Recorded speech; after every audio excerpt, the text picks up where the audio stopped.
राजस्थान सरकार शहरों के सौंदर्यीकरण के प्रोजेक्ट्स पर लगातार काम करने के दावे कर रही है। राजधानी जयपुर में पिछली बीजेपी सरकार ने अमानीसाहा नाले को सुंदर द्रव्यवती नदी में तब्दील करने की एक बड़ी योजना बनाई थी। काम भी हुआ, लेकिन 1800 करोड़ रुपए खर्च होने के बावजूद ये नदी फिर एक बार नाले में तब्दील होने लग गई।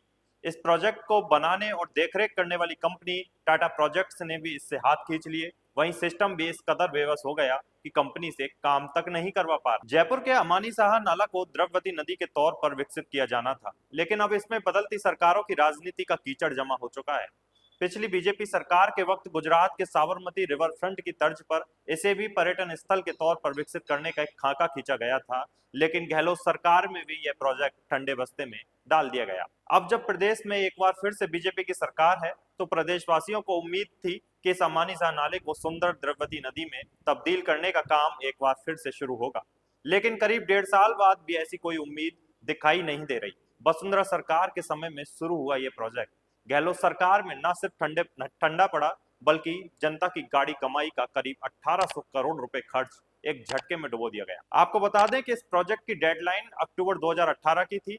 अब 2025 चल रहा है और अब इतने साल बीत जाने के बाद यह नदी फिर दुर्गंध वाले नाले में तब्दील हो गई है। इसके आसपास के इलाकों में रहने वाले लोगों के लिए यह नदी अब किसी नरक से कम साबित नहीं हुई। 47 किलोमीटर लंबी इस द्रव्यवती नदी में 300 से ज्यादा छोटे बड़े नाले आकर मिलते हैं। उनके पानी को सीवरेज ट्रीटमेंट प्लांट से साफ करने के बाद नदी में फिर से डाला जाता है। जेडीए के इस प्रोजेक्ट को बनाने और मेंटेन करने वाली कंपनी टाटा प्रोजेक्ट्स भी सरकारी महकमे की सुस्ती के बाद चुप है। अब नदी में कहीं भी साफ पानी दिखाई नहीं देता, बल्कि गंदे नालों का पानी बह रहा है। ऐसा बीते कई साल से हो रहा है। प्रोजेक्ट की जिम्मेदारी सीधे तौर पर जेडीए की है, लेकिन कई सालों का वक्त गुजरने के बाद भी ना तो जेडीए जागा और ना ही कंपनी, और ना ही कोई जुर्माना लगाया गया। दोनों की आपसी धड़ेबंदी और नाकामी के बीच राजधानी की जनता पिस रही। द्रव्यवती नदी प्रोजेक्ट सरकारों की आपसी खींचतान और शहरी विकास की एजेंसियों की नाकामी का जीता जागता नमूना बन चुकी है। पैसा जनता का है, लेकिन जवाबदेही किसी की नहीं। इस पूरे विषय पर आप अपनी प्रतिक्रियाएं कमेंट बॉक्स में जरूर दें। साथ ही हमारे चैनल को सब्सक्राइब करें।